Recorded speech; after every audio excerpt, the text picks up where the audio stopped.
Bueno, este tema definitivamente vamos a dividirlo en 6 rubros, en la cual vamos a, de una u otra manera, comenzar a tocar con respecto primeramente a lo que es gestión de riesgos y desastres. Vamos a hablar acerca de lo que es el plan familiar. Vamos a elaborar también un plan familiar. Vamos a hablar acerca también de lo que es los sistemas de alerta temprana que tenemos en el Perú, lo que es el triaje de desastres en cuanto a atención de víctimas en masa sobre todo, y vamos a hablar acerca de los planes de contingencia, ¿ya? Estos planes de contingencia, pues de una u otra manera les va a servir a ustedes cuando estén en donde, cuando estén en su serum, ¿no? Van a tener que aplicar algunas características para que ustedes se puedan organizar, sobre todo en el establecimiento donde les toque estar trabajando. Como les decía, esos son los 6 puntos que de una u otra manera vamos a tocar. Y para eso, pues tenemos que saber que nuestro país es una constante, sobre todo, como les decía al inicio, la ocurrencia de algunos eventos adversos, ¿no?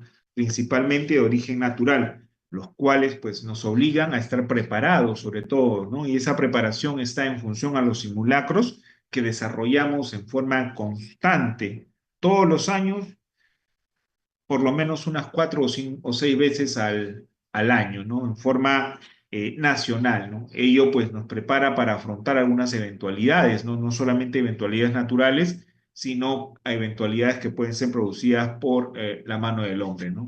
Entonces, esto se refiere a un proceso de organización y capacitación en forma continua de un equipo de personas para el manejo de estas emergencias o desastres que se puedan presentar. Para ello, debemos de saber primeramente que el Perú pertenece al Círculo de Fuego del Océano Pacífico. ¿Qué querrá decir el Círculo de Fuego, no? Es donde pues definitivamente se concentra el 85% de la actividad sísmica del mundo. O sea, y eso está en función a lo que es la placa de Nazca, ¿no? Por este motivo tenemos que estar preparados ante la ocurrencia de un evento sísmico, que podría ser un temblor, un terremoto, que de una u otra manera se pueda presentar, ¿no? Y para ello, pues, el Perú, eh, eh, hay una ley en la cual, pues, definitivamente crea lo que es la gestión del riesgo y desastre, ¿no? Esto, ¿qué significa? ¿Cómo lo define? Lo define como un proceso de identificación para analizar y cuantificar las probabilidades de pérdidas y efectos secundarios que se desprenden de los desastres, así como las acciones preventivas, correctivas, reductivas correspondientes que deben de emprenderse y de realizarse. ¿Para qué? Para disminuir el efecto de este evento, ¿no? Es así que en 1989 la Asamblea General de las Naciones Unidas decidió designar como el 13 de octubre como el Día Internacional para la Reducción de Riesgos y Desastres, ¿no? Con el propósito de ¿qué? De promover una cultura de reducción del riesgo de desastre. Entonces aquí viene otra pregunta para ustedes. ¿Saben cuándo va a ser el siguiente simulacro en el Perú? El 13 de octubre. El 13 de octubre, exactamente, ¿no? ¿Y saben a qué horas va a ser?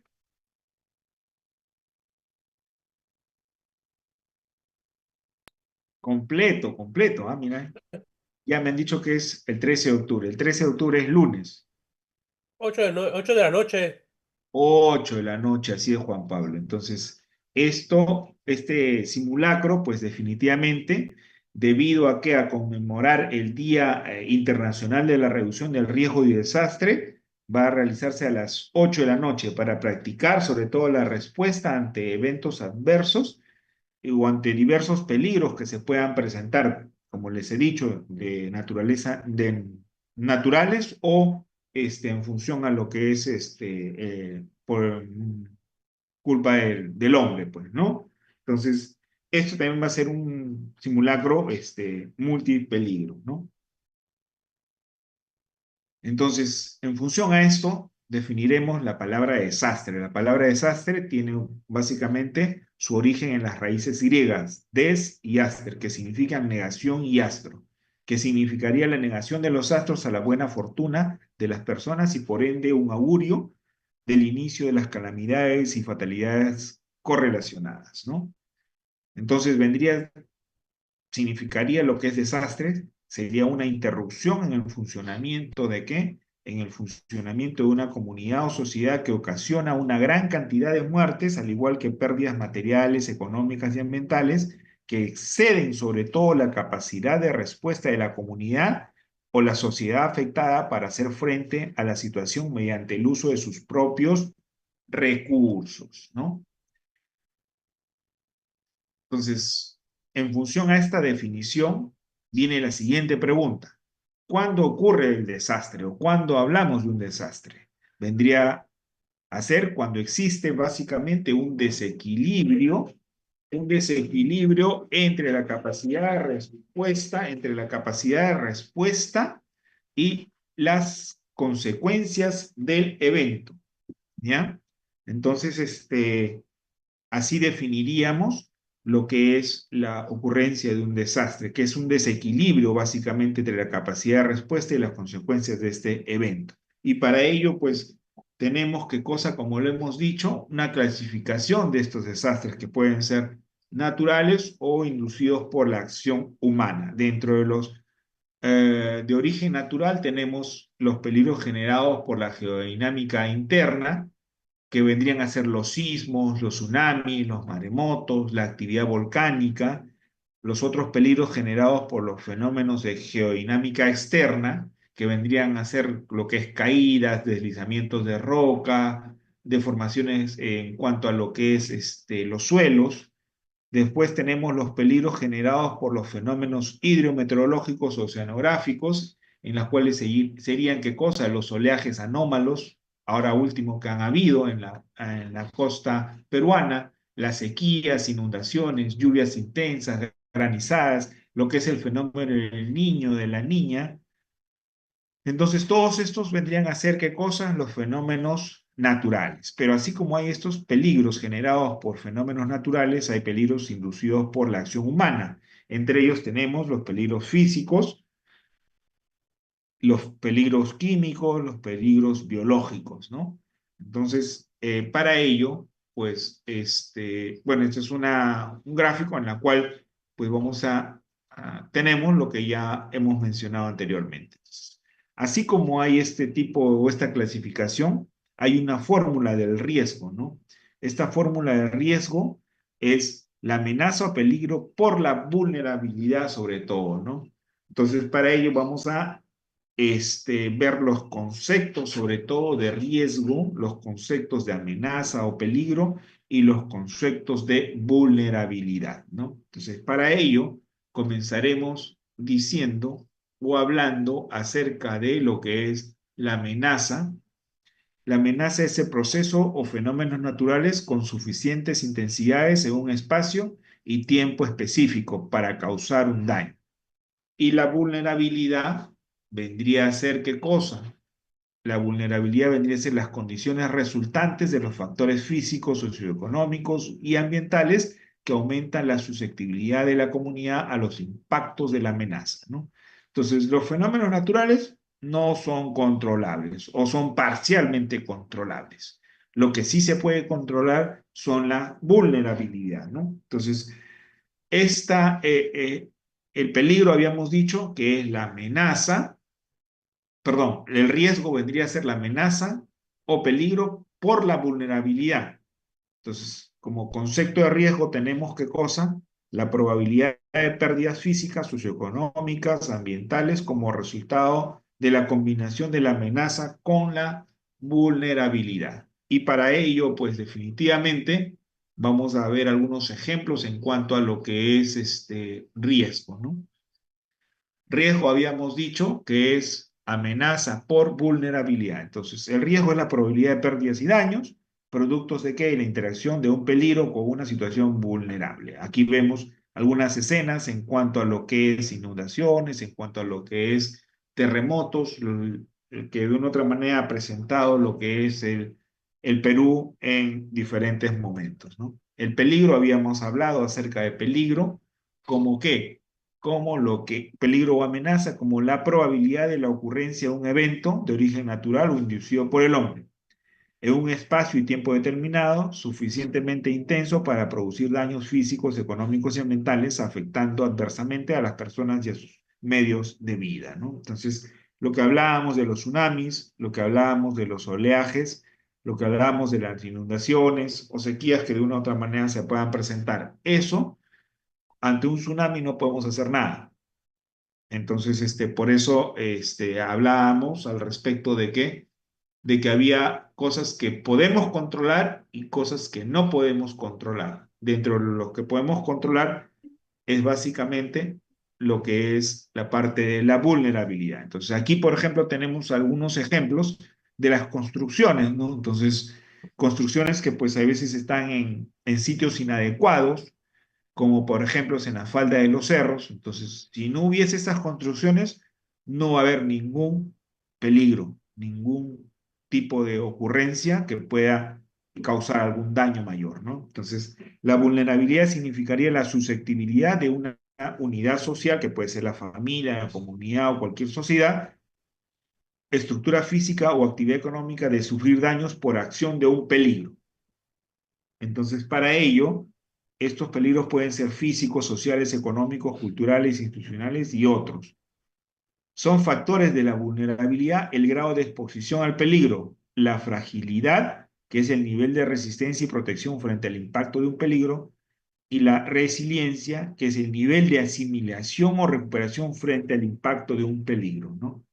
Es como que a veces construimos también las casas en los cauces de los ríos secos. Entonces, en un cauce de un río seco puede estar años sin actividad, puede estar 30 años, 40, 50 años, pero ante una lluvia fuerte o ante el acúmulo de agua, pues se genera qué cosa, lo que es el Huayco, y pasa por esa zona donde ya ha habido construcciones hace 30 años. Entonces, eso es lo que quiere decir la vulnerabilidad de espacios que no deben de ser tomados, que tienen que considerarse antes de realizar cualquier construcción o cualquier actividad.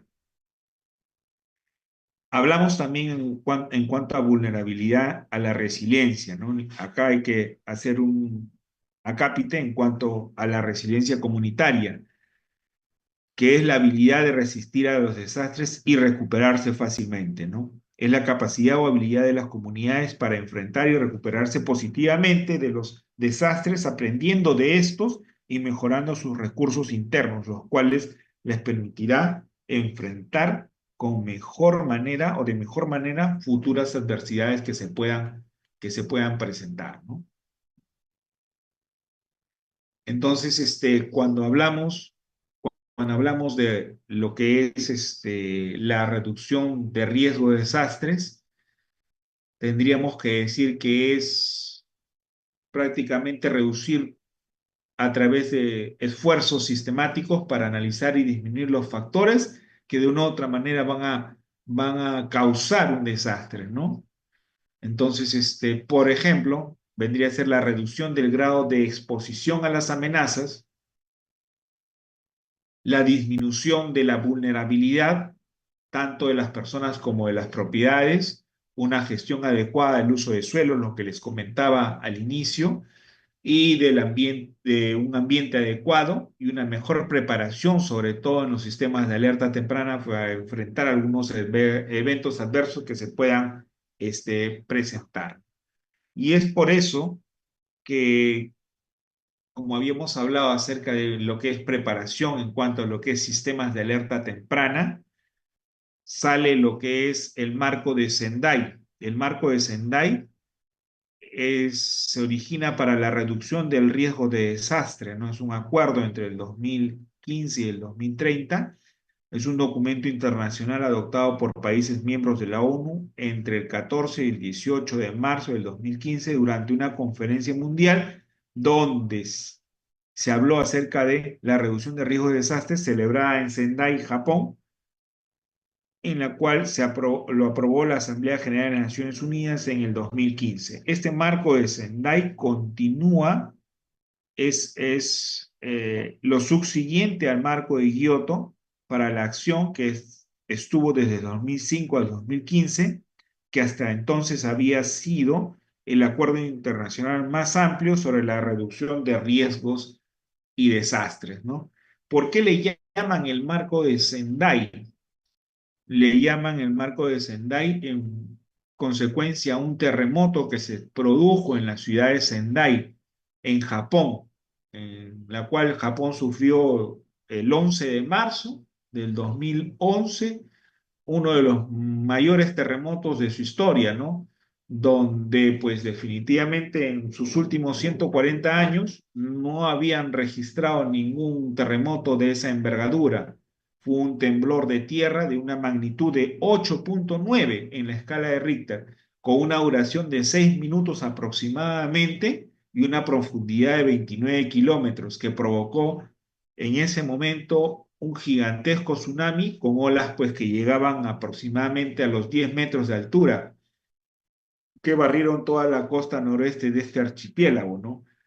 Eh, y en la cual esta inmensa ola pues arrastró barcos, edificios, carros, camiones, trailers y todo lo que conllevaba este tsunami, ¿no? En la cual pues definitivamente hubieron una cantidad increíble de muertos que llegaron aproximadamente a los 15.000 y picos, casi 16.000 muertos, manifiestan ellos con casi 2.500 y tantos desaparecidos, ¿no? Que pues definitivamente debe haber sido mayor, pero en función a este terremoto de Sendai es donde colocan este nombre, el marco de Sendai, para reducir sobre todo el riesgo de los desastres, para que todos los países que formaban parte de la Asamblea General de las Naciones Unidas, pues comiencen a trabajar en prevención, en la reducción, ¿no? Cuya meta era la siguiente, era prevenir la aparición de nuevos riesgos, disminuir la existencia de las medidas integradas e inclusivas a toda índole, la prevención y reducción a la exposición de las amenazas y vulnerabilidades en los desastres, que aumenten la capacidad de preparación y respuesta ante los desastres naturales y ocasionados por el hombre, y reforzar e incrementar la capacidad de resiliencia, ¿no? Y para ello, pues lógicamente, acá en el Perú hay una ley, que es la ley 29664, que es la ley que crea el Sistema Nacional de Gestión de Riesgos y Desastres, ¿no? Esta ley, de una u otra manera, tiene por finalidad proteger la vida de la población y el patrimonio de las personas y del Estado, ¿no? Entonces, no solamente es, ¿qué cosa? Protección de la vida o la salud de las personas, sino también el patrimonio de esa familia, de esa comunidad y por consiguiente del Estado, ¿no?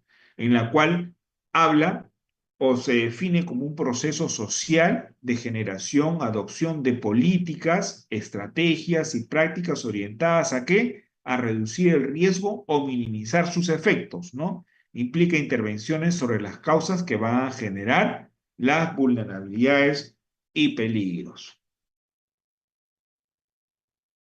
Este es lo mismo que la gestión de riesgos, como ya lo hemos mencionado. Es una ley, la ley creada por número 29664, en la cual manifiesta que es un sistema interinstitucional, sinérgico, descentralizado, transversal y participativo, con la finalidad básicamente de identificar y reducir los riesgos asociados a los peligros o minimizar sus efectos, así como evitar la generación de nuevos riesgos, con la preparación y atención ante situaciones de desastres mediante el establecimiento de principios, lineamientos de política, componentes y procesos en función a la gestión de riesgos y desastres, ¿no? Entonces, esto pues definitivamente no se da de la noche a la mañana.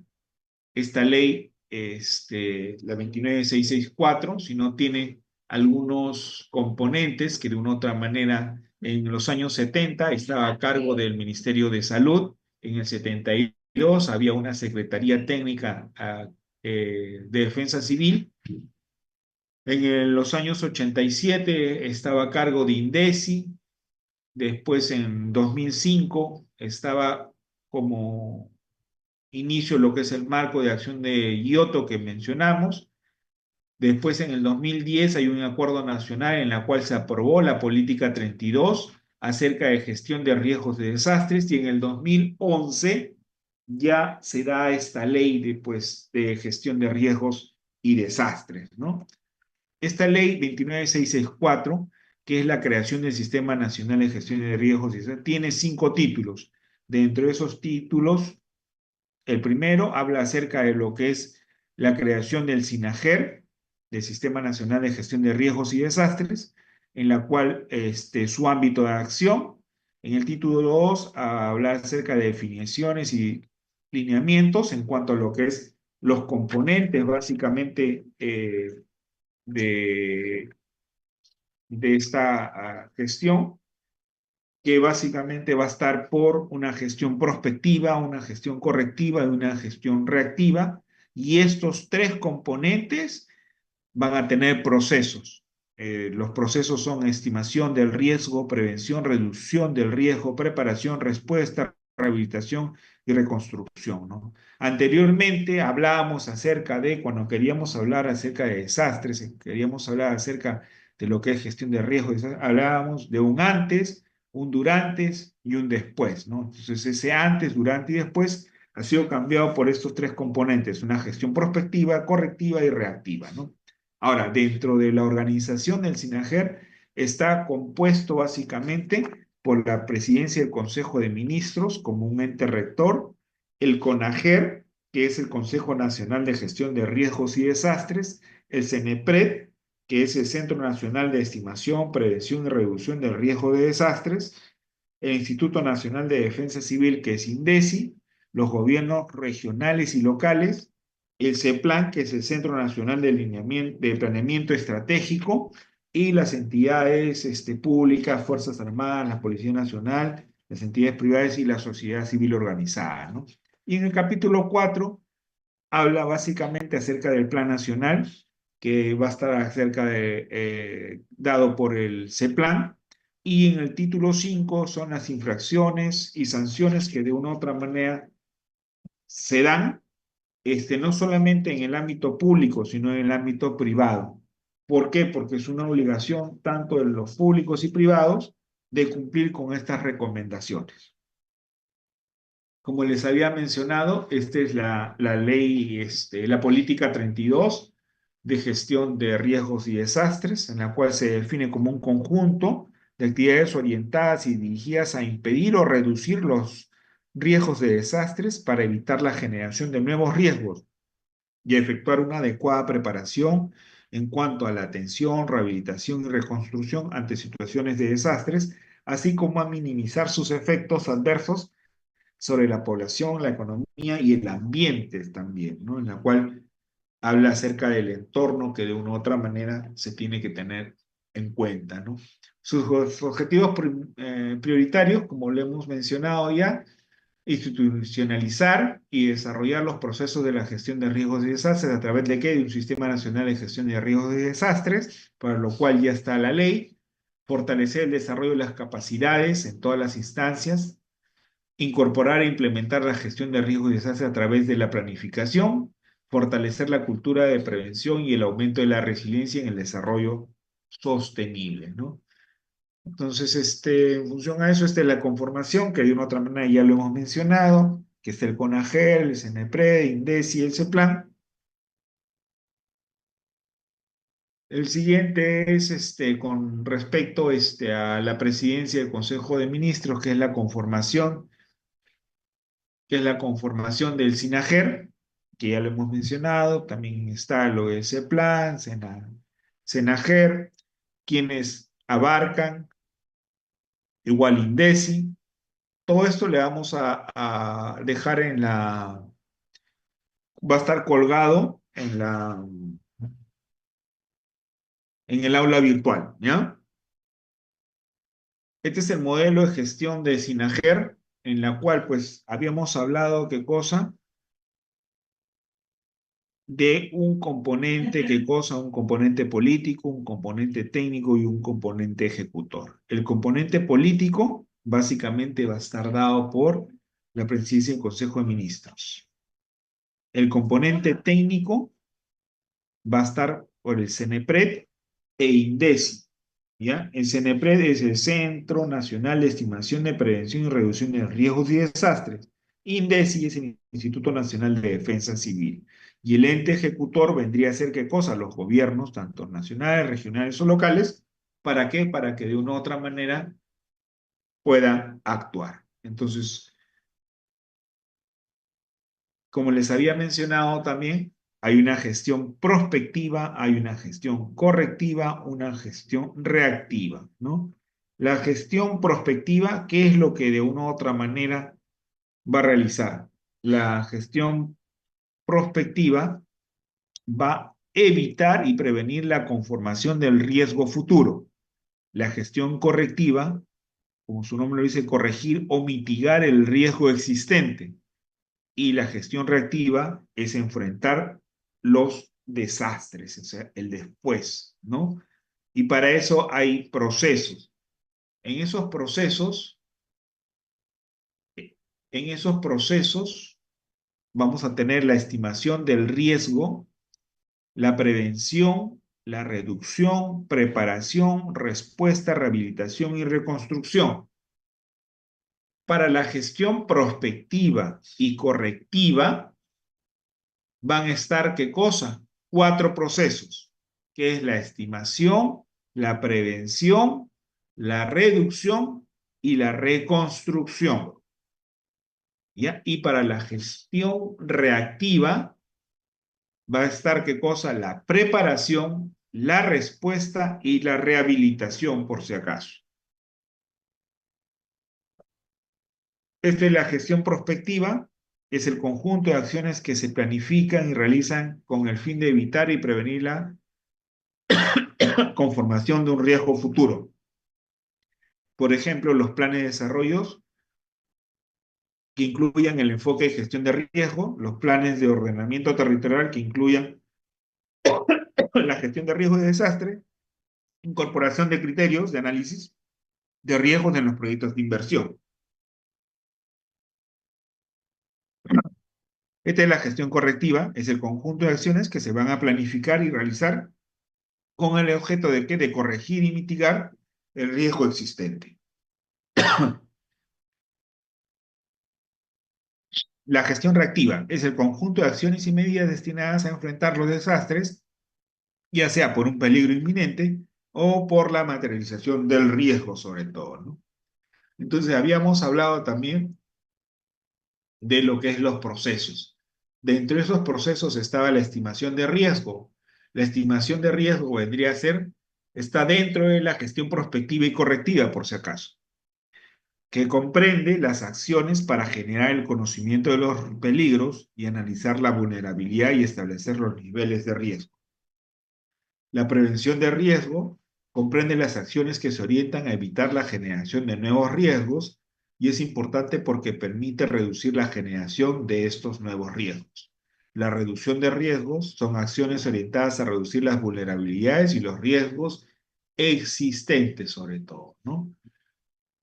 Preparación vendría a ser ¿en dónde? En la gestión reactiva, que son acciones que se realizan con el fin de procurar una óptima respuesta en la sociedad en caso de desastre. La respuesta, igualito en la gestión reactiva, son acciones que se ejecutan ante un desastre. En la rehabilitación, igualito en la gestión reactiva, son acciones que se realizan para restablecer los servicios básicos indispensables, permitiendo normalizar las actividades en las zonas afectadas por el desastre, ¿no? Y la reconstrucción vendría a ser en la gestión prospectiva y correctiva, que son las acciones que se van a realizar para establecer condiciones sostenibles de desarrollo en las áreas afectadas, sobre todo reduciendo el riesgo anterior al desastre y asegurando sobre todo la recuperación. Este es el cuadro que de una u otra manera les estaba comentando.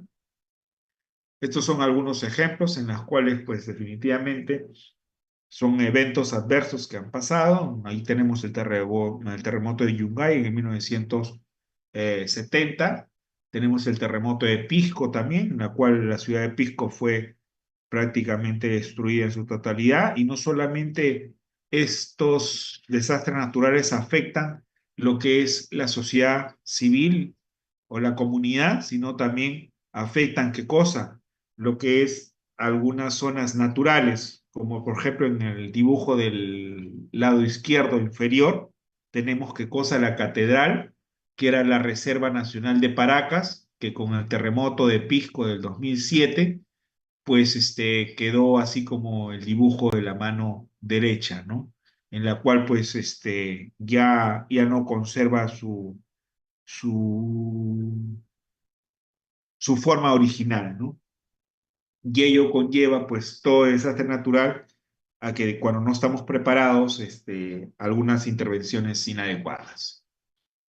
Y para ello, cuando hay un desastre, lo primero que de una u otra manera se tiene que hacer es conformar el COEN, que es el Centro de Operaciones de Emergencia Nacional, en la cual pues en este centro se va a procesar, monitorizar y analizar la información de los fenómenos y desastres a nivel nacional que permita la integración de todos los esfuerzos nacionales para la prevención y atención ante un desastre.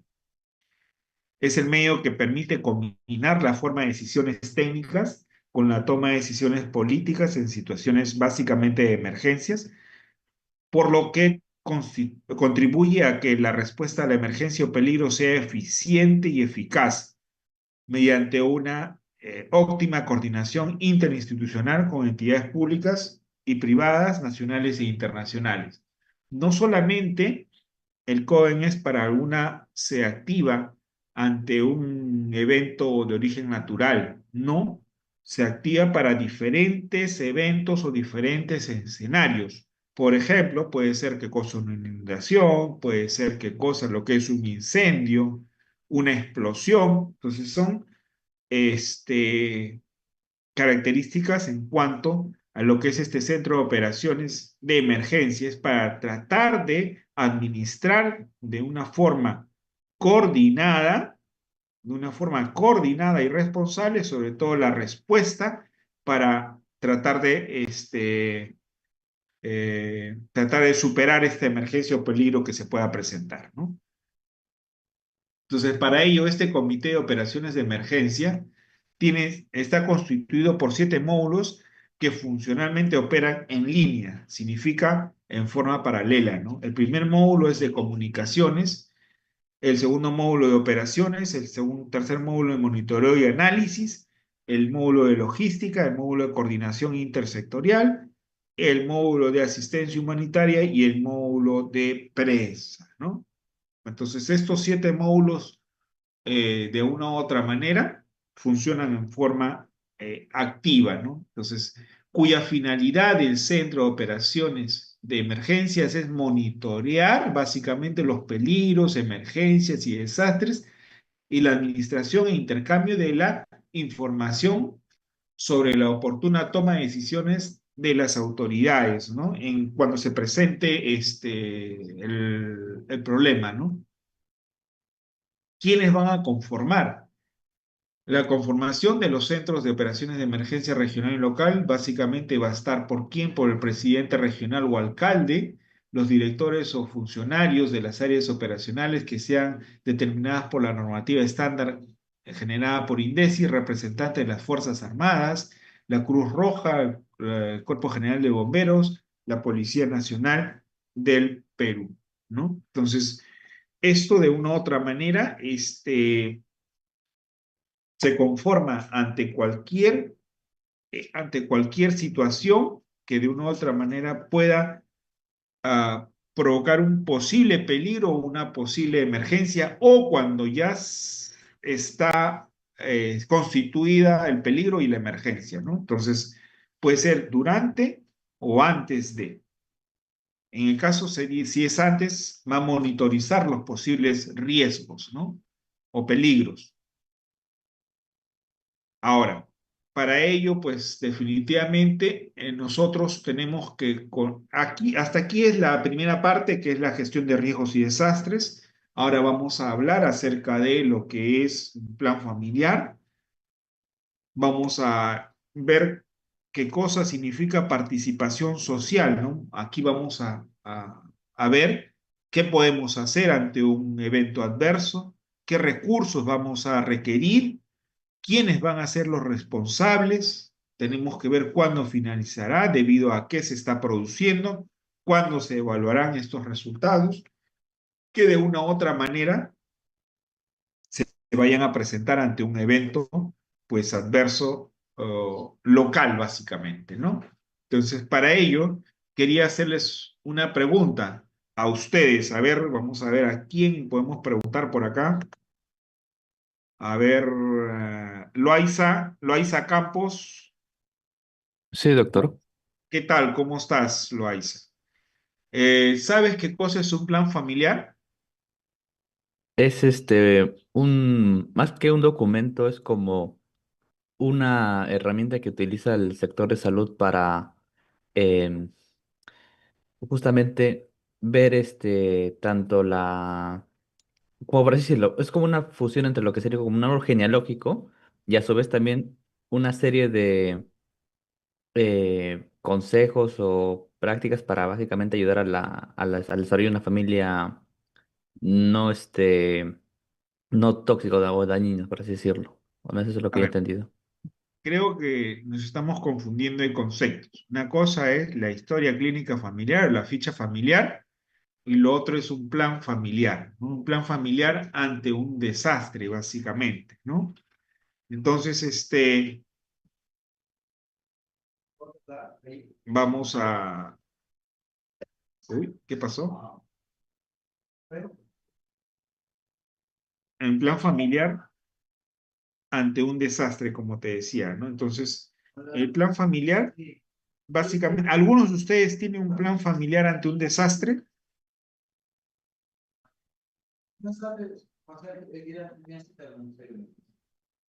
Fabricio, Fabricio Zapata, ¿está Fabricio? Fabricio, ¿no hay Fabricio? Fabricio ha dejado su sombra. A ver, Vilches Valenzuela, Fran, Sí, doctor. Vilches. Hola, Fran, ¿qué tal? ¿Cómo estás? Una consulta. ¿Tú en tu casa tienes un plan familiar ante un desastre? Sí, A ver, ayúdanos, coméntanos. ¿Quién es el responsable de ese plan familiar?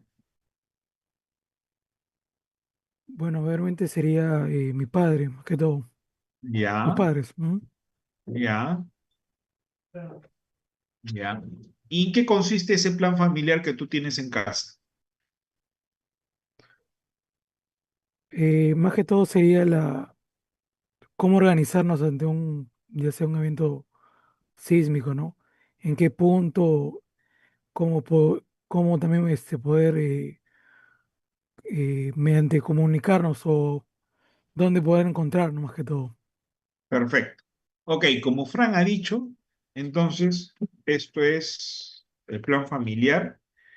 Es básicamente para saber qué hacer, no solamente ante un evento sísmico, sino ante la ocurrencia de cualquier evento adverso que ponga en peligro a nuestra familia o a nosotros mismos, ¿no?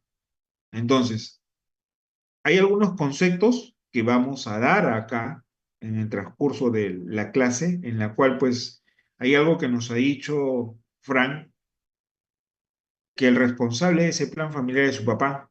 Efectivamente, sí, su papá, pero le faltó agregar su papá y todos los integrantes de la familia, ¿ya? Entonces, cuando hablamos de quién es el responsable, son todos.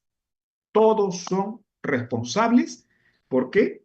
Por ese plan familiar, ¿ya? Vamos a continuar entonces Verán, por acá. Entonces, ¿por qué hacemos un plan familiar? Vamos, denme un ratito. Pasa ellos. ¿Por qué desarrollamos un plan familiar entonces? Para estar prevenidos, sobre todo para un evento adverso, cuando se presente un evento adverso, ¿no? Y dentro del plan familiar es importante que todos los miembros de la unidad familiar conozcan la casa en la que habitan y las áreas básicamente que cuenta esa casa. ¿Para qué? Para que puedan conocer sobre todo los riesgos, ¿no? Asimismo, entonces, si tenemos el conocimiento de la casa donde habitamos, tenemos que revisar las habitaciones, asignarles un nivel de seguridad a cada una de ellas, designar puntos de seguridad dentro de ellas. Asimismo, tenemos que, por ejemplo, en caso de terremoto, podríamos determinar una zona segura que podría ser la casa, que podría ser el muro o dintel de una puerta, ¿no? Como seguridad máxima. Entonces, bajo esas características, tenemos que conocer primeramente zonas seguras, zonas de evacuación, por donde de una u otra manera vamos a transitar. Entonces tenemos que conocer también cuáles son los puntos que puedan afectarse en función a qué, a lo que es el suministro eléctrico, el suministro de gas, qué hacer ahora que pues estamos con todo el boom de las casas que tienen lo que es gas natural. Entonces lo primero que tenemos que asegurarnos que esa conexión de gas natural pues de una u otra manera pueda estar cerrada, ¿no? Eh, ¿Qué más? Todos los miembros de la familia deben de saber cómo conectar o desconectar tanto el agua, la corriente eléctrica, el gas, ¿ya? Tenemos que de una u otra manera también conocer cuál es la habitación en la que se encuentran todos los medios para afrontar una emergencia. ¿A qué se refiere esto? Se refiere a nuestra mochila o combo de emergencia, ¿ya? Entonces, si mi combo o mochila de emergencia está en la sala, alguien tiene que ser el responsable de lo primero que tiene que hacer es sacar eso. Si van a decidir como familia, dependiendo de las características que tenga cada casa, deciden si van a salir fuera de la casa o en su defecto o quedarse dependiendo, pues, como les digo, de las características, porque aquel que vive en el piso 20 no va a intentar salir, ¿no? Ni que fuese Superman de repente, ¿no? Entonces, son características propias de cada familia. A eso se refiere. Asimismo, como les decía, en cuanto a viviendas comunitarias, en cuanto a edificios, quintas, condominios, tenemos que asignar un encargado en la coordinación general de la emergencia, no usar jamás los ascensores durante una crisis, un terremoto, un temblor, asegurarse que todos los vecinos tengan y conozcan su propio plan de emergencia familiar, designar los puntos más seguros y los más peligrosos del edificio, conocer a los ocupantes con discapacidades físicas o psiquiátricas, en las cuales pues definitivamente para poder ayudarlos, ¿no? Conocer si es que hay niños, conocer si es que de una u otra manera hay ancianos. ¿Para qué? Para que en función a ello ustedes puedan elaborar lo que es un plan de emergencia familiar, ¿no? Entonces, tenemos que detectar aquellos puntos críticos, tenemos que diseñar un plan y tenemos que decidir qué cosa, quién se va a hacer cargo, quién se va a hacer cargo por cada actividad que de una u otra manera estemos diseñando. Y al final nos organizamos para superar el evento cuando se presente, ¿no? Entonces, en función a estas características, podemos hablar que el plan familiar de emergencia es el conjunto de qué es el conjunto de actividades que los miembros de una familia deben de realizar para estar preparados y responder de manera planificada y organizada ante una situación de emergencia o desastre, ¿no? El plan familiar de emergencia está centrado principalmente en qué? En los principios del bien común y de la autoayuda, de la gestión de riesgos y desastres, ¿no? Ahora, ¿qué cosa es el bien común? El bien común se concibe como el hecho de poder, ¿qué cosa? De poder vivir y convivir con las demás personas en un estado de total armonía. Lo que corresponde a todos es velar por el bienestar en general. Y la autoayuda es el principio en el cual es el proceso por el cual las personas reconocen sus potencialidades a fin de usarlas para satisfacer sus necesidades y alcanzar una forma de vivir satisfactoria y básicamente significativa, ¿no? Aquí hablamos, cuando preguntamos a Fran, ¿quiénes van a participar en este plan de emergencia familiar? Requiere que todos los miembros de una familia participen en su elaboración y lo hagan de una manera coordinada, lo que permite que cada una de las personas que viven en ese hogar conozcan el rol que deben cumplir y sus responsabilidades, ¿no? En este plan, como ya lo habíamos mencionado, tenemos que considerar algunas características, rutas de evacuación. ¿Qué más nos dijo Frank? Nos dijo zonas seguras, ¿no? Sitios seguros en el hogar. Tenemos qué cosa, las formas que van a tener ustedes para comunicarse en el evento, durante el evento y después del evento, ¿no? Si están separados, ¿no? ¿Dónde se van a concentrar? ¿En la misma casa, en la casa de los tíos, en un parque? Entonces, todas esas características deben de estar contempladas ante un evento que de una u otra manera se pueda presentar. Asimismo, conocer la utilidad del número 119, establecer un lugar y la hora de reunión en caso de estar separados, contar con un combo o mochila de supervivencia, pues, ¿no? ¿Cómo debemos de hacer cómo debemos de actuar ante una emergencia? Lo primero que debemos de hacer es, ¿qué cosa? Mantener la calma. Y para mantener la calma, pues tenemos que estar preparados. ¿Y es cómo estamos preparados? Cuando participamos, no solamente porque escuchamos o hemos escuchado eh, que el 15 de agosto hubo un simulacro o que el 13 de octubre va a haber un simulacro. Ah, sí, sí hubo un simulacro, sino que debemos de participar activamente, ¿no?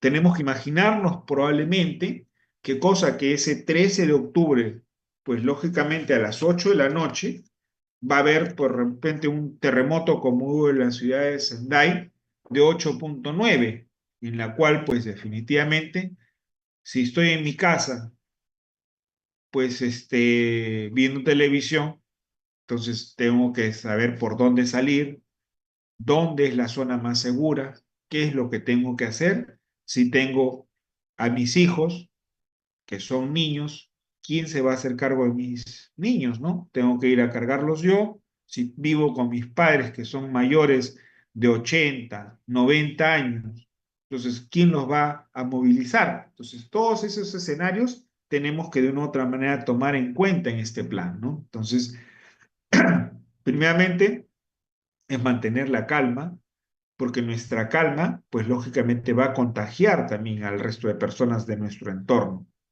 ¿Y cuando tenemos la calma? Cuando sabemos qué hacer. Y cuando sabemos qué hacer es porque hemos participado en ejercicios de esta naturaleza. Y eso se llama, ¿qué cosa? Simulacros, ¿no? Tenemos que preparar escenarios como terremotos, inundaciones, incendios. Tenemos que definir las acciones que vamos a realizar, como por ejemplo, si evacuamos o no.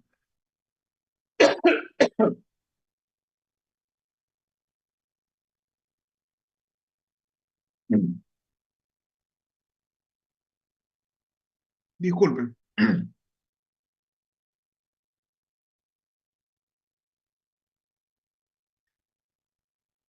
Como les decía, tenemos que definir si vamos a evacuar o quedarnos. Tenemos que definir una zona segura que pueda ser alterna, si es un escenario de día o de noche. Y tenemos que ver quién se va a hacer cargo de los heridos u otras acciones, como por ejemplo, tenemos nuestra mascota, quién se va a hacer cargo de la mascota, quién se va a hacer cargo de repente de sacar a niños, a adultos mayores. Entonces, esas características tienen que de una u otra manera estar planificadas y escritas en nuestro plan familiar, ¿no?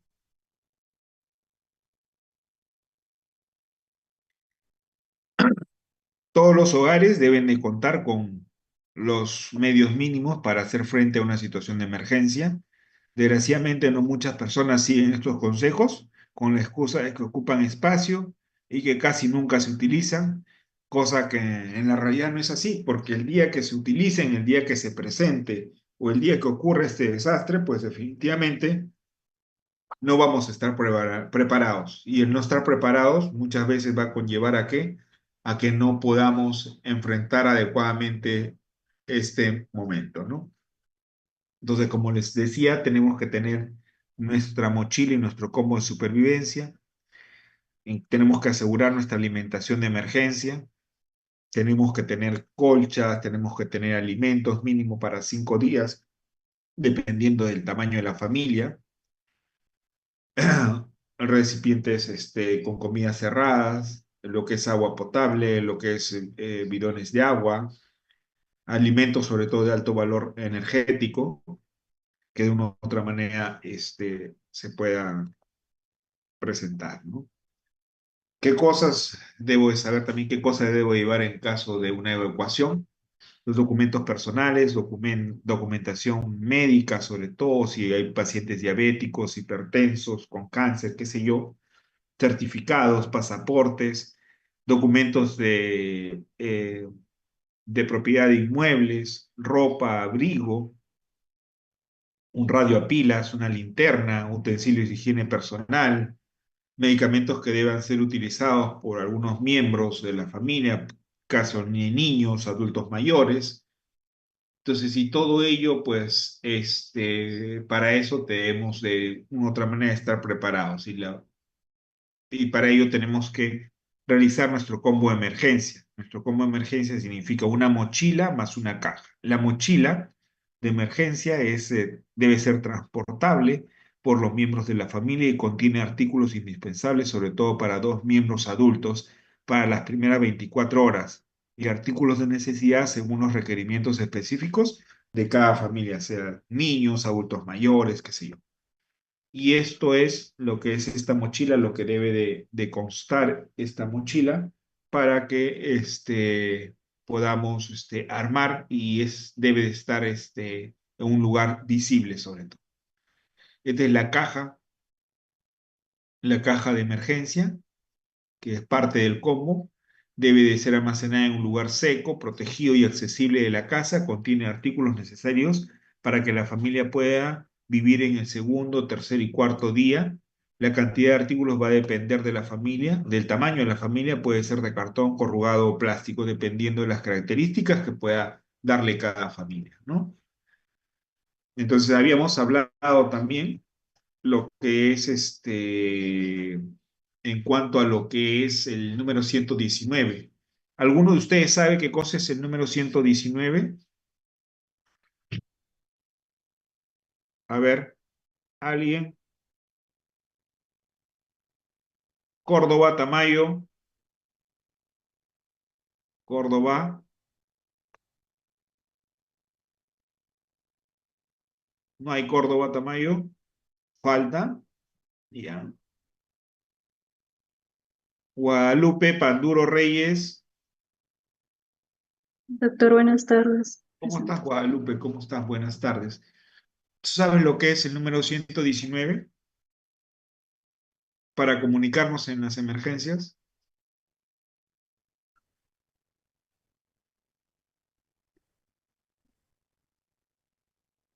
¿Aló, Guadalupe?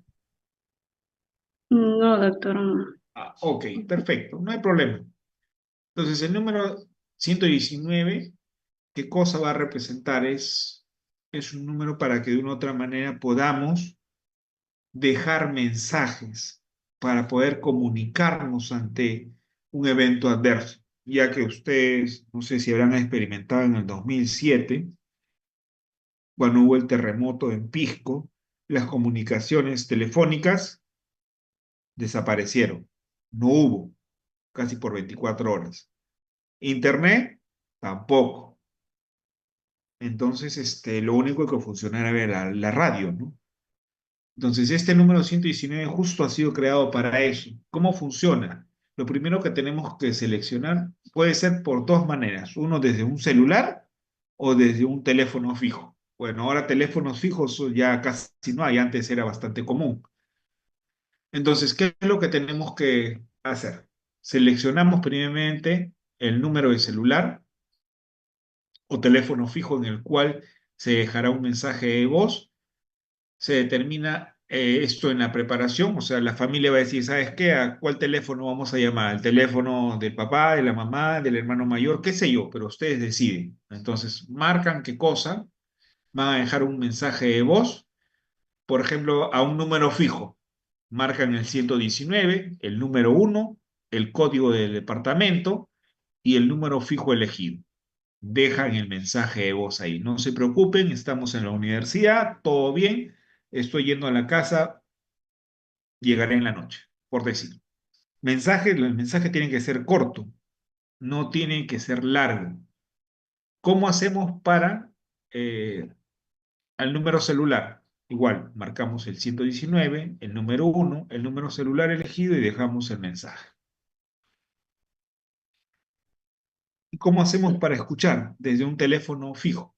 Marcamos el 119, marcamos el número 2, el código del departamento y el número del teléfono fijo elegido. Y escuchamos el mensaje. Igual para el teléfono celular, el 119 más el número 2 más el número de celular elegido, ¿no? Y acuérdense que este mensaje que dejan tiene que ser, ¿qué cosa? Tiene que ser corto y preciso. ¿Ya? ¿Para qué? Para no congestionar más de lo que ya pues se debe de congestionar. Esta es la mochila de emergencia, en la cual pues son todas las cosas que debe de ir: botiquín de primeros auxilios, agua embotellada, alimentos perecibles, útiles de aseo, mantas y ropas de abrigo, linternas, cuchillos, utensilios que puedan de una u otra manera utilizarse, una radio, pilas, documentos y duplicado de las llaves de la casa, ¿no? Esto es, bueno, lo mismo que hemos comentado. Esta es la preparación que debe hacer, que es lo que tenemos que hacer. Este es el plan familiar, que también debe de estar considerado en este plan, en la elaboración de este plan familiar, lo que es el número de la policía, del SAMU, Telesalud, INDECI, bomberos de salud y los mensajes de emergencia. Esto es un plano en cuanto a lo que es, primeramente, que tiene que estar dentro de la elaboración de este plan de emergencia familiar, lo que es los lugares que involucran vulnerabilidad, ¿no? Entonces, si yo tengo una tapa, por decir, en este plan de desagüe sin tapa, lo primero que tengo que hacer, ¿qué cosa es? Colocarle la tapa, ¿no? Cables eléctricos que estén expuestos, tengo que ordenar esos cables, tengo que empotrarlos, tengo que reducir de que alguien, si alguien pasa por ahí, se pueda tropezar y pues se caiga. Si tengo una pared que está con demasiada humedad y que es propensa a caerse, pues lógicamente tengo que arreglar esa pared, ¿no? Entonces, lo primero que tenemos que hacer es verificar cuáles son nuestros lugares vulnerables en nuestra casa. Y posteriormente a ello, hacer la reparación debida, ¿no? Y para ello, pues ustedes van a elaborar un plan familiar, ya por cada grupo, en cada sede respectiva, con las características que les estoy mencionando, ¿no? Entonces, ahora viene el cuarto punto. El Perú, pues definitivamente algunos pensaban o pensábamos que el Perú no iba a poder generar un sistema de alerta temprana, ¿no? Bueno, este sistema de alerta temprana involucra qué cosa, involucra alguna, algún componente tecnológico en el cual pues poco a poco el Perú ha ido avanzando sobre todo, ¿no? Entonces, ¿bajo qué? bajo la normativa pues de la ley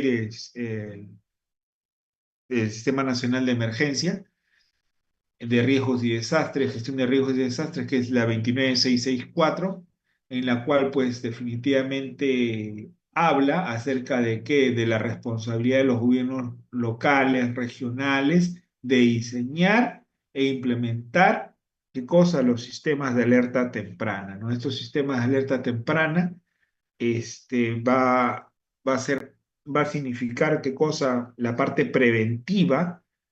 ¿Para qué? Para que de una u otra manera la población pueda de repente actuar mucho más rápido, ¿no? Mediante lo que es el uso de mariógrafos, sistema de televisión digital, lo que es un sinnúmero de tecnología que de una u otra manera vamos a ver en estos momentos, ¿no? Esto es lo que le decía con respecto a lo que es la responsabilidad de implementar estos sistemas de alerta temprano, está en lo que es en los gobiernos nacional, regional y local, ¿no? Los componentes del sistema de alerta temprana es el conocimiento primeramente del peligro, o sea, por ejemplo, ahí hay un huaico. Entonces yo tengo que colocar algunos fluviómetros probablemente en esa zona. ¿Para qué? Para que me puedan avisar que la presencia de un huaico en las próximas horas o en los próximos días, ¿no? Entonces, ¿qué más? Y eso tiene que estar a cargo, alguien tiene que estar monitorizando. Entonces tiene que haber lo que es el componente de monitoreo y seguimiento. Asimismo, tiene que haber lo que es la difusión y comunicación y sobre todo la capacidad de respuesta, porque sí o sí el evento se va a presentar. Entonces, el Perú actualmente cuenta con un sistema de alerta temprana nacional ante tsunamis, del cual forman parte el Instituto Geofísico del Perú, que es IGP, Dirección de Hidrografía y Navegación, el Instituto Nacional de Defensa Civil, cuyo objetivo es fortalecer el sistema y establecer niveles de responsabilidad de cada miembro frente a la ocurrencia de un sismo con características de generar un tsunami. En el 2015 se realiza y oficializa el protocolo operativo del Sistema Nacional de Alerta y Tsunami, el mismo que ha sido actualizado en el 2018, ¿no? Entonces acá, pues definitivamente vemos qué cosa que este sistema de alerta temprana tiene un componente que está dado por el Instituto Geofísico del Perú, que es lo que es la parte de los temblores, terremotos, lo que es la Dirección de Hidrografía y Navegación, que es el componente oceanográfico, y DESI en cuanto a lo que es el componente de difusión, que de una u otra manera trata de prepararnos ante la presencia de un sismo o un evento adverso. ¿Para qué? Para ganar tiempo, sobre todo, o cuando la población está informada al respecto, ¿no?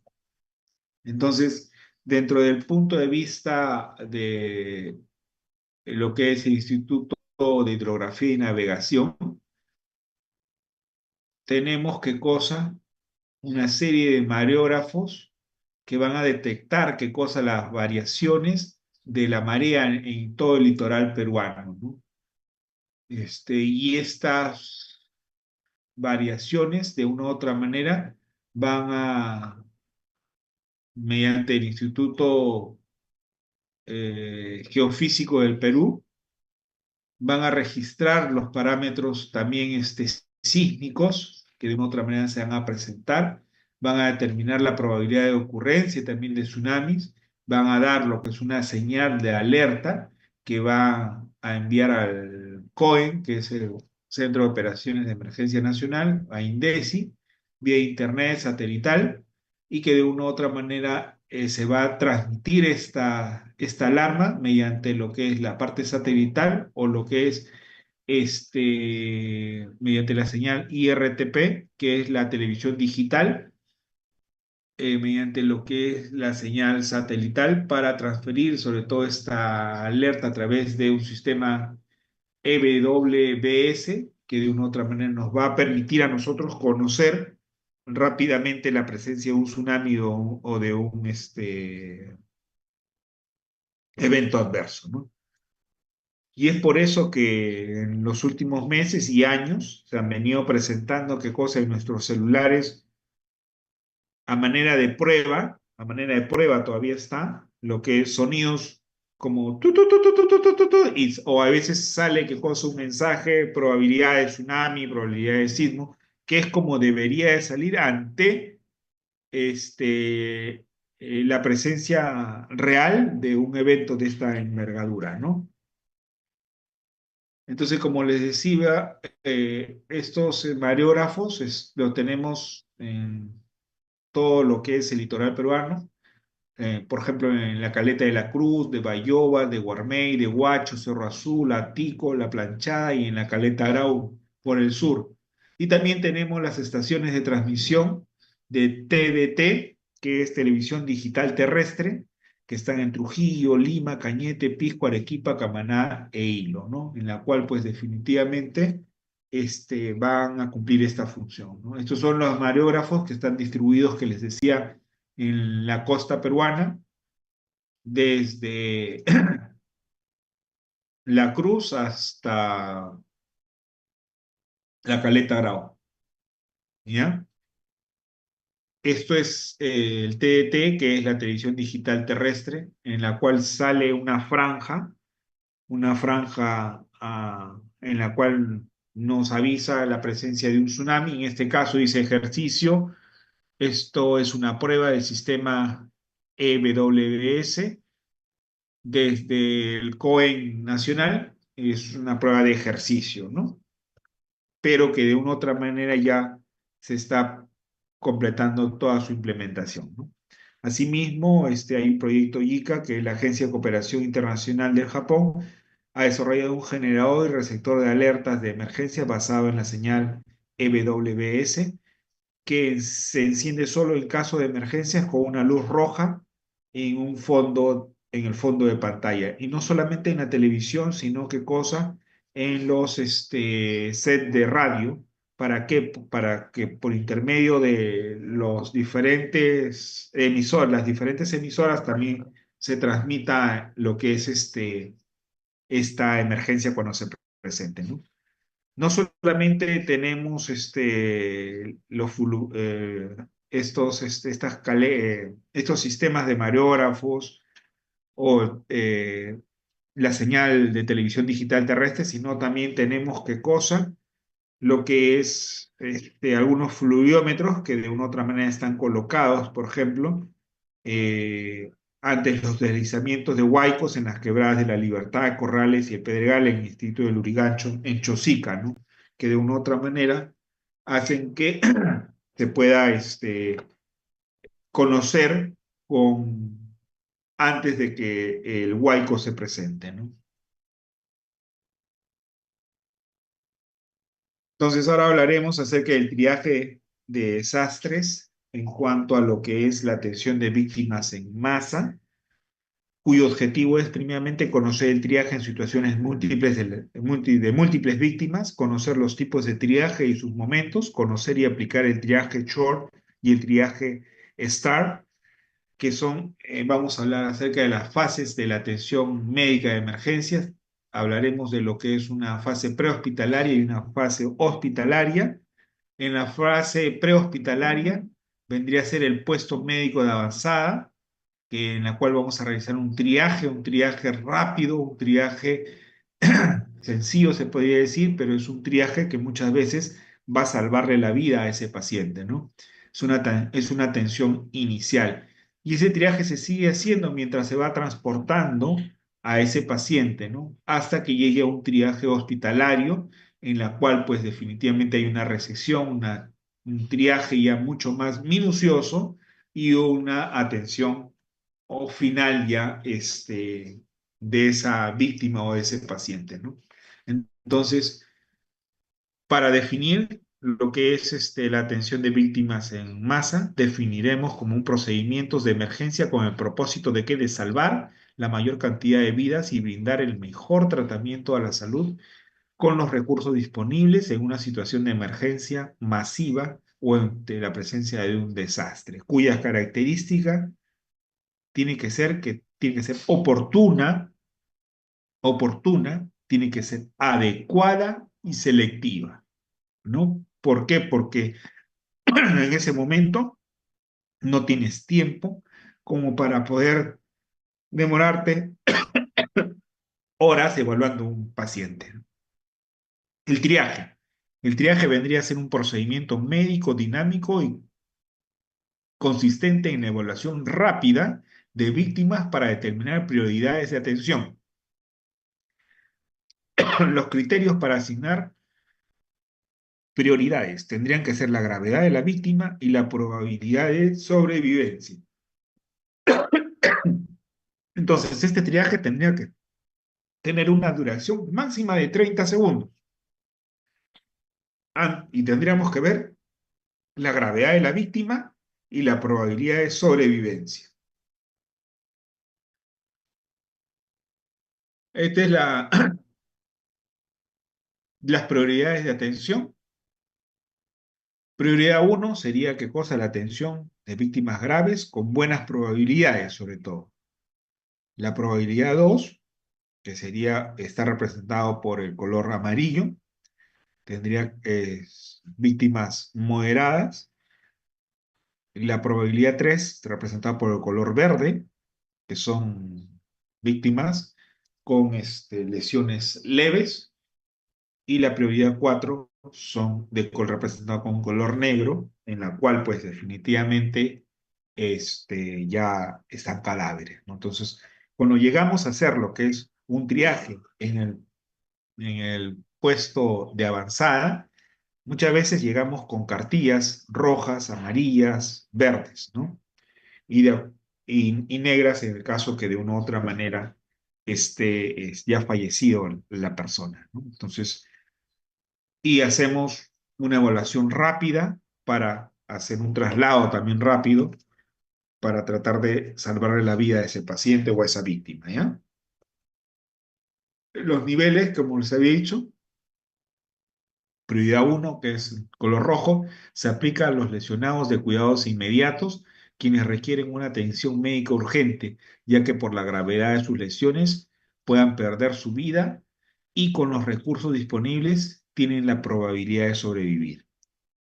¿Bien? Entonces, muchas veces ahí, a veces tenemos que tomar decisiones crudas en función a esta definición, que tengan probabilidades de sobrevivir. Lo ideal es que toda víctima tiene probabilidad de sobrevivir, pero tenemos que decidir muchas veces nosotros en el lugar de la tragedia, en el lugar de la emergencia, de acuerdo a las probabilidades, de acuerdo a las circunstancias, a la edad, a las enfermedades, tomar una decisión. La prioridad amarilla se aplica a los lesionados de los cuidados intermedios o diferibles, quienes requieren una atención médica que da lugar a espera. O sea, ellos, si bien es cierto, tienen lesiones, pero que pueden esperar para poder dedicarnos de repente a una prioridad 1. La prioridad 3 se refiere a quienes son aquellos lesionados de cuidados menores, sobre todo, ¿no?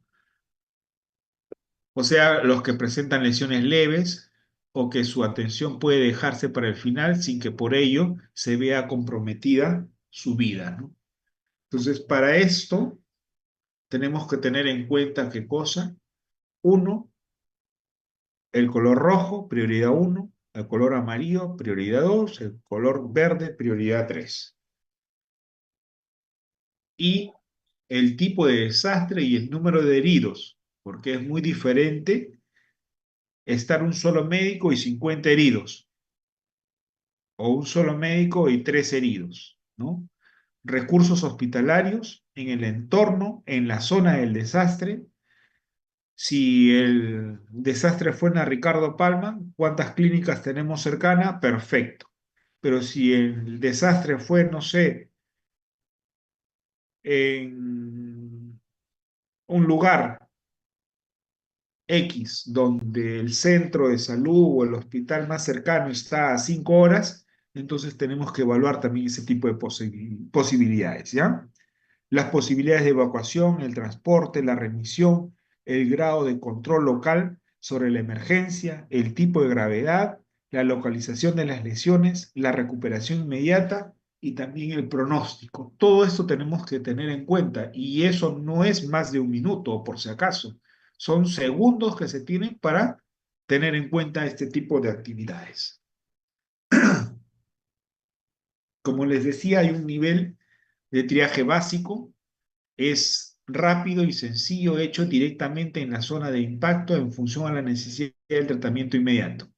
El nivel 2 de triaje se realiza en el área de concentración de víctimas o en el puesto médico de avanzada, basada en la urgencia de la evacuación para el tratamiento definitivo, en la evacuación. Y el nivel 3 de triaje es el que se realiza a nivel hospitalario, básicamente.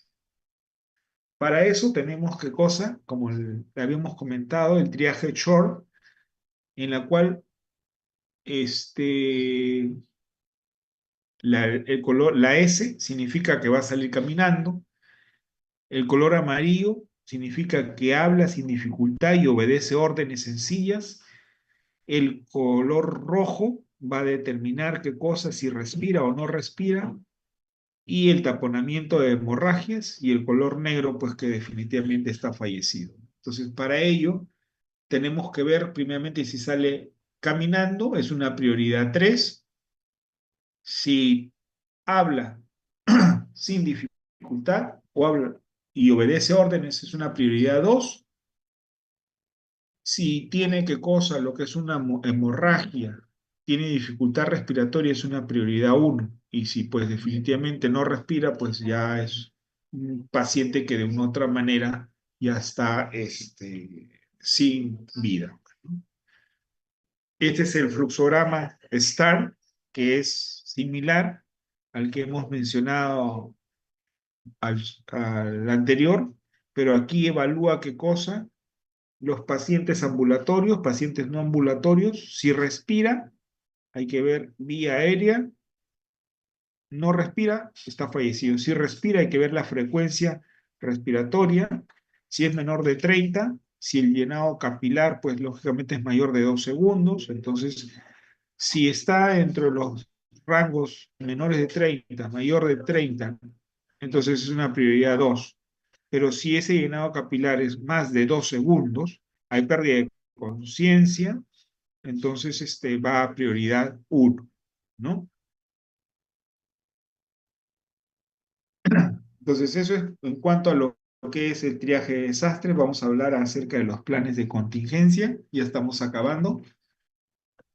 Los planes de contingencia, eh, el Estado peruano ha hecho lo que es una elaboración de planes de contingencia justamente para estos momentos en los cuales pues tenemos que actuar ante una emergencia, ¿no? En las cuales nos dan lineamientos para la implementación de los procesos en la gestión reactiva sobre todo, ¿no? En la cual hay lineamientos para la formulación y aprobación de estos planes de contingencia, ¿no?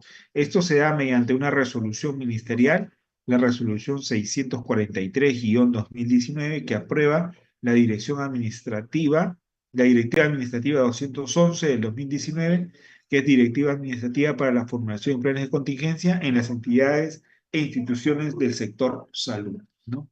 Cuya finalidad básicamente es que cosa la organización del sector salud para una oportuna y adecuada respuesta ante la inminente ocurrencia de un evento adverso, emergencia o desastre que pone en riesgo la salud de la población y el funcionamiento del establecimiento de salud. Cuyo objetivo, ¿cuál va a ser? Establecer los procedimientos específicos para la formulación de planes de contingencia ante la inminencia o ocurrencia de un evento adverso, emergencia o desastre en el marco de la Ley del Sistema Nacional de Gestión de Riesgos de Desastres, la Ley 29664. Su ámbito de aplicación es qué cosa. La aplicación es obligatoria para todos los órganos, unidades orgánicas del Ministerio de Salud, fuerzas de salud, como son salud, las Fuerzas Armadas, la Sanidad de la Policía Nacional, instituciones de salud del Gobierno Nacional y de los gobiernos regionales y locales y demás instituciones públicas, privadas o públicas y privadas que son mixtas, ¿no? En otras palabras, ¿para qué? Para todas las instituciones, tanto públicas como privadas. Dentro de este plan de contingencia se tiene que tener en cuenta estas características. Esto es de repente para ustedes en función cuando estén en el SERUM y les digan, doctor, doctora, tiene que hacer un plan de contingencia en función, no sé, a un evento adverso que se pueda presentar, como un terremoto, como lo que es una inundación, como lo que es un incendio, qué sé yo, ¿no? O los planes de contingencia, de repente, ahora en el sector salud vamos a realizar un plan de contingencia por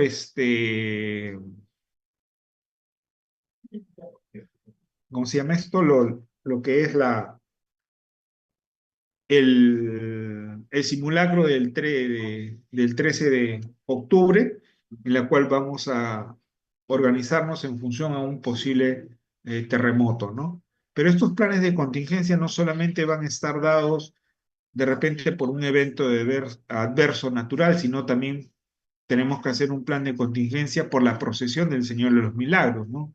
Ante la eventualidad que pueda haber qué cosa, desmayos, fracturas y todo ese tipo de cosas, ¿no? Entonces, pero tenemos que seguir estos parámetros, una introducción, la finalidad, los objetivos, la base legal, el ámbito de aplicación, y dentro de los contenidos determinar primeramente los escenarios que vamos a realizar, que puede ser un terremoto, la procesión, lo que es un incendio, un tsunami, qué sé yo. Y para ello vamos a ubicar nuestras zonas de peligro, vulnerabilidad, eso dependiendo de cada escenario, ¿no?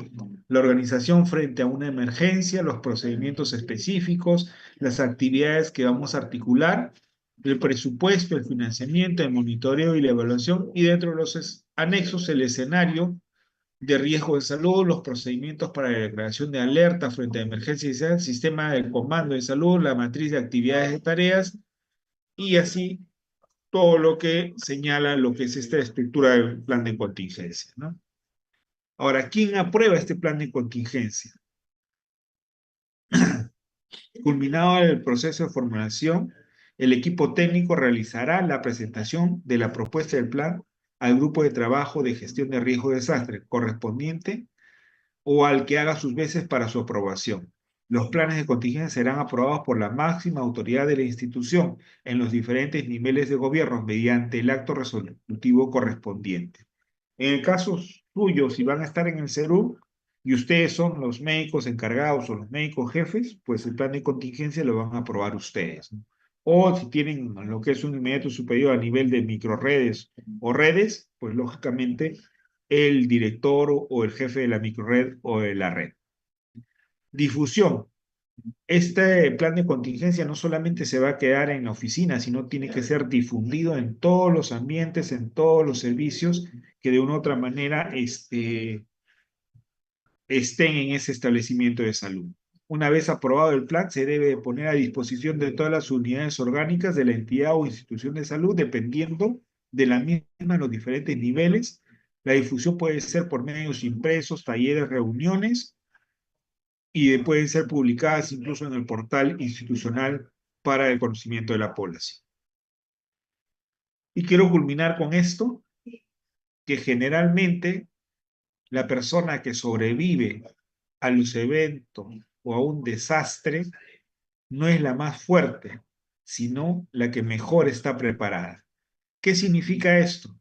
Que debemos de participar, como le he dicho al inicio, en forma activa y constante en no solamente la elaboración, sino en la participación continua de los simulacros. Porque el momento que de una u otra manera se presente un evento como un terremoto, un evento mayor, nos va a permitir el haber participado en un simulacro, actuar de una manera responsable y calmada sobre todo. Ok, muchas gracias. No sé si tienen alguna pregunta. Con gusto. Doctor, Sí, ¿va a pasar la clase? sí. Lo dije al inicio, voy a colgarla en el aula virtual. Ok, gracias. Sí, sí, también está grabada.